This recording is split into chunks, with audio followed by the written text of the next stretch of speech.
Há reencontros que não se explicam com a lógica. Você já sentiu que, por mais que o tempo passe ou as distâncias se imponham, algo o empurra de volta para alguém? É como se uma força silenciosa, invisível, mas implacável, estivesse redesenhando os caminhos para unir novamente o que por um momento parecia perdido. Quando isso acontece, não se trata apenas de sorte, coincidência ou saudade. Há algo maior em jogo. Uma dança entre destino e inconsciente que desafia os limites da razão. Neste roteiro, vamos explorar a misteriosa linguagem do universo quando ele conspira para unir duas almas, revelando como os princípios profundos da psicologia analítica de Carl Jung iluminam esse movimento inevitável de retorno. Se você sente que algo maior está agindo nos bastidores da sua vida amorosa, comente abaixo. Eu confio no tempo do universo. Quando falamos sobre reencontros que parecem guiados pelo destino, é impossível ignorar a profunda conexão com os conceitos de Carl Jung. Para Jung, o inconsciente coletivo, um campo psíquico compartilhado por toda a humanidade, contém arquétipos, imagens e experiências universais que moldam nossas vivências. O reencontro com alguém significativo pode ser uma ativação desses arquétipos, especialmente o da ânima e do animus, os aspectos femininos e masculinos inconscientes que buscamos projetar e integrar. Jung também nos ensina sobre a projeção, quando atribuímos ao outro partes não reconhecidas de nós mesmos. Muitas vezes, nos separamos de alguém porque projetamos nele aquilo que nos recusamos a ver. A dor da separação pode ser o início do processo de individuação, quando somos chamados a integrar nossa sombra e reconhecer o que projetamos. Curiosamente, é nesse processo de autoconhecimento que o universo parece começar a agir. À medida que integramos essas partes negadas, nossa vibração muda. E quando há sintonia interna, o retorno se torna possível, mas sob uma nova perspectiva. O reencontro, então, deixa de ser apenas emocional e se torna simbólico. A união de duas consciências que passaram pelo fogo da transformação. Quando o universo diz que o destino está trazendo vocês de volta, não está apenas falando de romance, mas da chance de reescrever a história a partir de um novo lugar de consciência. É a psique pedindo uma nova oportunidade de união, agora mais verdadeira, mais inteira e mais desperta.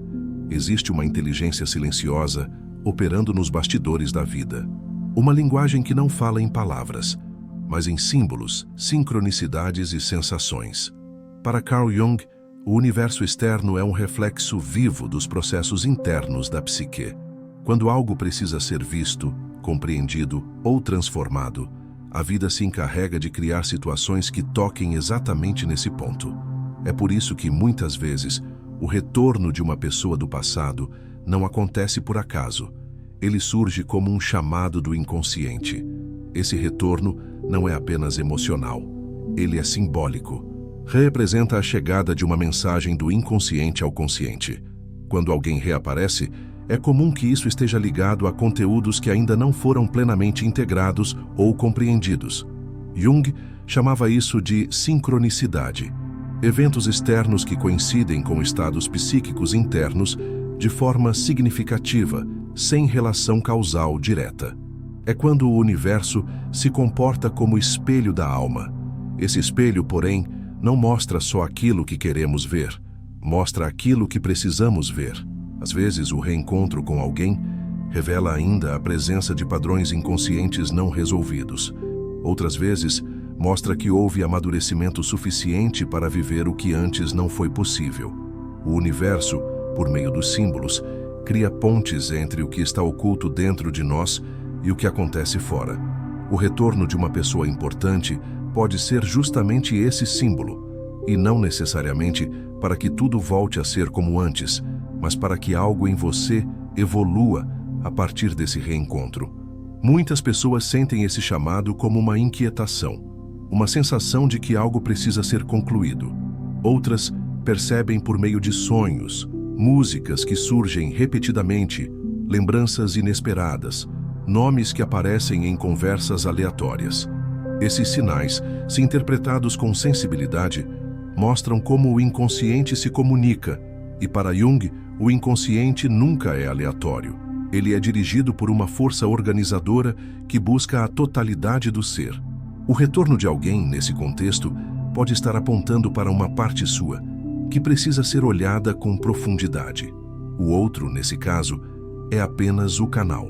A mensagem é sempre sobre você, sobre o que ainda está fragmentado, sobre o que ainda precisa ser integrado.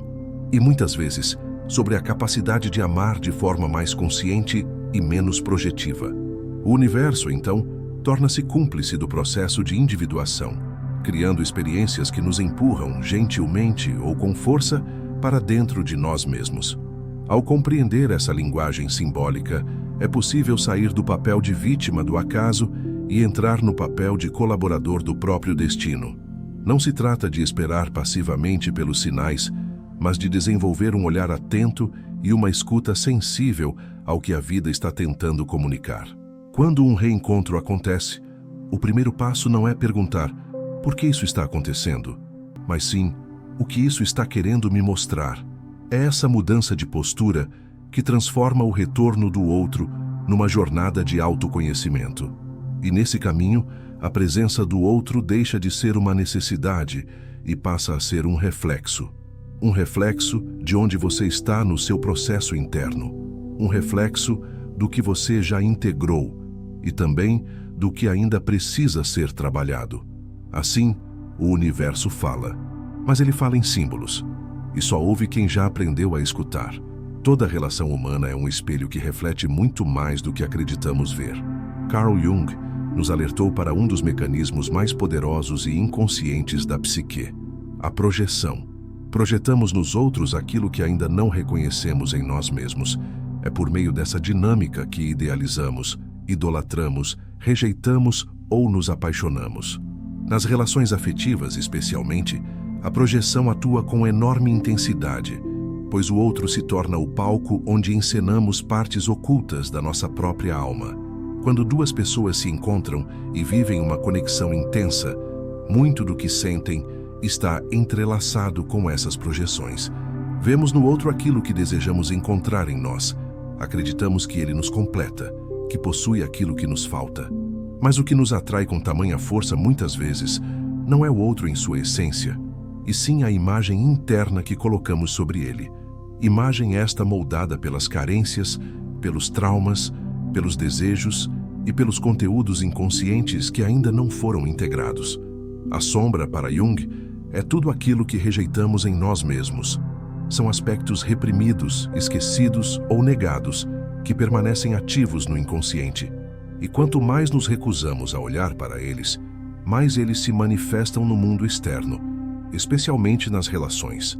A separação, então, pode surgir como uma reação à dor da desilusão, o momento em que a projeção se rompe e somos confrontados com a realidade do outro. Mas mais profundamente, ela é um convite para olharmos a nós mesmos com honestidade. Muitas relações terminam não porque o amor acabou, mas porque as projeções se esgotaram. A máscara caiu e, junto com ela, veio o desconforto de se deparar com a própria sombra refletida no outro. É aí que começa, na verdade, o verdadeiro trabalho interior. A dor da perda é, em muitos casos, a porta de entrada para a individuação. O processo de tornar-se quem realmente se é, integrando luz e sombra. No entanto, quando esse trabalho é iniciado, algo se transforma na psique. A pessoa começa a reconhecer suas feridas, suas repetições, suas distorções emocionais. E ao fazer isso, começa a retirar a carga emocional que antes era projetada no outro. O amor deixa de ser carência e passa a ser presença. A partir daí, o reencontro pode surgir, não como uma tentativa desesperada de retomar o passado, mas como um reflexo do crescimento psíquico de ambos. Se a separação foi um reflexo da ruptura entre o real e o idealizado, o reencontro pode ser o símbolo de uma nova visão, mais madura e mais consciente. A sombra, quando reconhecida, deixa de sabotar. Ela passa a colaborar com o crescimento. E o outro, quando deixamos de usá-lo como tela de projeção, pode finalmente ser visto como ele realmente é, com suas imperfeições, com sua profundidade, com sua humanidade. O universo, nesse contexto, não junta pessoas para repetir padrões. Ele junta para transformar. Se há um reencontro verdadeiro, ele ocorre quando ambos os indivíduos já não são os mesmos que se separaram. Eles já passaram pelo espelho da dor, já se viram de frente, já aceitaram partes de si que antes rejeitavam. A energia entre eles muda, e o vínculo se renasce, já não é alimentado pela ilusão, mas pela verdade. Reconhecer a sombra e retirar as projeções é um ato de coragem, e é também uma forma de libertar o outro, porque ao deixarmos de exigir que ele sustente nossas expectativas, permitimos que ele seja quem é. É nessa liberdade que o amor real pode nascer, não mais como necessidade, mas como escolha consciente. Assim, a separação se torna semente, e o reencontro, colheita. Dentro da psique humana, segundo Carl Jung, habitam duas figuras fundamentais: ânima, a imagem do feminino na alma do homem, e ânimos, a imagem do masculino na alma da mulher. Essas figuras não são meras construções sociais ou culturais, mas arquétipos profundos que operam silenciosamente dentro de cada um de nós, influenciando nossos desejos, escolhas, conflitos e relações amorosas. Quando duas pessoas se encontram e sentem uma conexão arrebatadora, muitas vezes é porque esses arquétipos foram ativados. O reencontro entre duas almas pode ser, nesse sentido, a manifestação externa de um movimento interno de reconexão com esses aspectos psíquicos. Jung nos ensina que o verdadeiro amor não ocorre entre duas pessoas completas, mas entre duas psiques que reconhecem, uma na outra, aquilo que ainda não integraram em si mesmas. O outro se torna o espelho onde vemos o que falta, o que desejamos e, acima de tudo, o que precisamos desenvolver para nos tornarmos inteiros. O arquétipo da anima, quando projetado, faz com que o homem veja na mulher uma imagem idealizada de beleza, sensibilidade, intuição, cura ou salvação. Ele não está se relacionando com a mulher real, mas com a representação interna do feminino que ainda não reconheceu em si.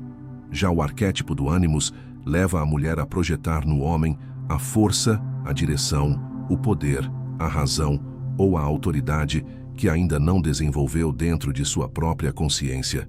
Em ambos os casos, o amor parece mágico, quase espiritual, mas é, na verdade, um convite profundo à integração. Quando ocorre a separação, muitas vezes o que está sendo desfeito não é apenas um vínculo afetivo, mas a imagem inconsciente que colapsa ao não corresponder à realidade. A dor do rompimento é, na verdade, o nascimento de uma nova consciência. E é nesse terreno fértil e fraturado que começa o verdadeiro trabalho interior. A jornada agora é em direção à integração da anima e do ânimos, ou seja, o resgate dos aspectos internos projetados no outro. Esse trabalho não é simples. Exige coragem para olhar para si mesmo, reconhecer a idealização, abandonar a fantasia e aceitar a realidade. Mas quando isso acontece, a psique se fortalece. A anima integrada transforma o homem em alguém mais sensível, intuitivo, receptivo e conectado à sua alma. O animus integrado transforma a mulher em alguém mais assertiva, centrada, racional e capaz de se posicionar com firmeza no mundo. Essa maturidade psíquica altera completamente a forma de se relacionar. E é exatamente nesse ponto que o universo pode operar um reencontro. Agora, o que antes era ilusão torna-se possibilidade real. O outro já não é mais necessário para completar, mas pode ser escolhido para compartilhar. A relação não nasce da ausência, mas da abundância. Não se busca mais no outro aquilo que falta, mas se reconhece no outro aquilo que vibra em ressonância com o que foi desenvolvido internamente. O reencontro, quando ocorre nesse novo nível de consciência, tem uma potência diferente. Já não há tanta ansiedade, posse ou medo. Há presença, escuta, respeito e verdade. Porque ao integrar o masculino e o feminino internos, o ser humano se torna mais inteiro e, por consequência, mais capaz de amar de forma genuína. O outro, então, não é mais a solução, mas o espelho da alma, um espelho mais claro, mais honesto e mais profundo. Jung dizia que a alma tem fome de totalidade e que o encontro com o outro é um dos caminhos mais intensos para isso. Mas só quando o encontro reflete o que já foi despertado dentro de nós é que ele pode durar. Caso contrário, repete-se o ciclo: atração, projeção, desilusão e separação. O verdadeiro reencontro não é só com o outro. É antes de tudo com as forças internas que ele simboliza. Quando o universo conspira para trazer duas pessoas de volta, não está apenas aproximando corpos ou histórias, mas promovendo a reconciliação entre o masculino e o feminino sagrados dentro de cada um. O amor, então, deixa de ser um drama e passa a ser um caminho de despertar. Para Carl Jung, a vida humana não se resume à busca por felicidade ou segurança. Existe um impulso profundo, inscrito na alma, que nos move em direção à totalidade psíquica. Esse impulso é o que Jung chamou de processo de individuação, o caminho pelo qual o ser humano se torna quem ele realmente é, integrando suas polaridades internas, reconhecendo sua sombra, despertando sua essência e realizando o self, a instância mais profunda da psique. Dentro desse movimento nada é aleatório, nem os encontros, nem os desencontros, e muito menos os reencontros. Quando o universo age para trazer alguém de volta à sua vida, isso raramente é um simples acaso. O destino, nesse contexto, não é uma força cega e imutável, mas uma expressão simbólica da jornada interior. O retorno do outro acontece quando, em alguma medida, você já avançou no caminho da individuação, já enfrentou as feridas, já compreendeu os ciclos, já soltou as projeções que antes distorciam o olhar e, principalmente, já iniciou o processo de reconciliação com quem você realmente é.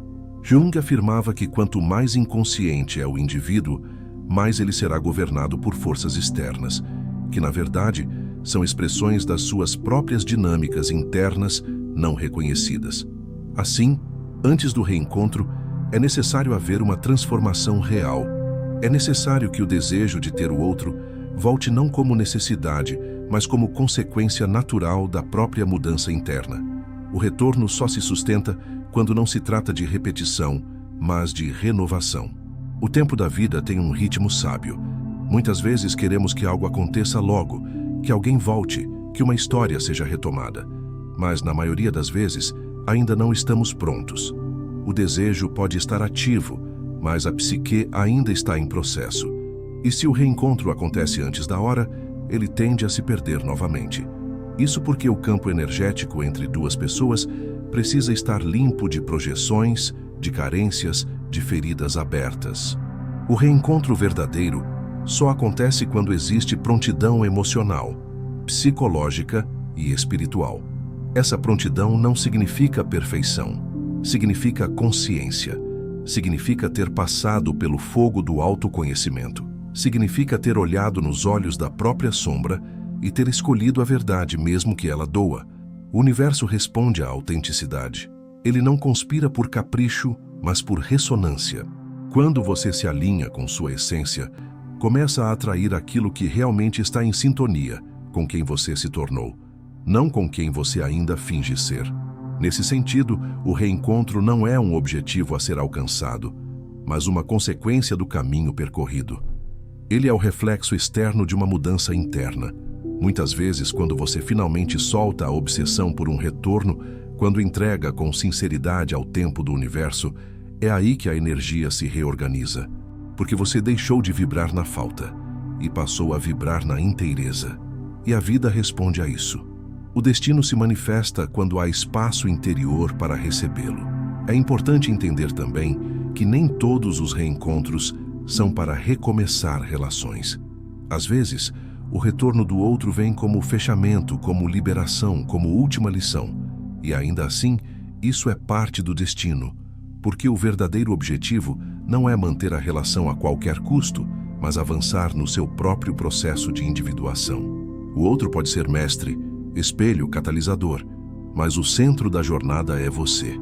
Quando você compreende isso, para de esperar passivamente. Passa a viver ativamente sua própria transformação. E nesse estado, se o outro voltar, será bem-vindo, mas não mais essencial. E é justamente essa liberdade que permite que o amor floresça de forma mais verdadeira, porque não há mais prisão. A escolha, a presença, a maturidade. O destino, então, deixa de ser um mistério e passa a ser um reflexo da sua prontidão interna. Quando você está pronto, o universo sabe. E quando o universo sabe, ele age. O universo fala com quem aprendeu a ouvir. Por trás dos reencontros inesperados, há forças simbólicas em ação, expressando verdades profundas da alma. Como nos ensinou Carl Jung, cada separação e cada retorno são capítulos da jornada da individuação. Um processo que não visa apenas curar, mas integrar. O outro, que um dia partiu e agora retorna, carrega consigo mais do que lembranças. Carrega lições, espelhos e chaves que revelam o que ainda precisa despertar dentro de você. Nada volta por acaso. A linguagem do universo é precisa, mesmo quando parece confusa. O reencontro não é um prêmio, mas um sinal de que você já percorreu um caminho importante, enfrentou suas sombras e começou a integrar sua verdadeira essência. E se esse retorno acontece agora, é porque algo em você finalmente está pronto para viver esse laço com mais consciência, maturidade e liberdade. Se essa mensagem tocou você, inscreva-se no canal e compartilhe este vídeo com quem também está esperando um sinal. E não se esqueça de assistir ao conteúdo que está aparecendo na tela agora. Ele pode ser exatamente a próxima peça do seu quebra-cabeça interior. O processo continua e o universo, silenciosamente, segue guiando.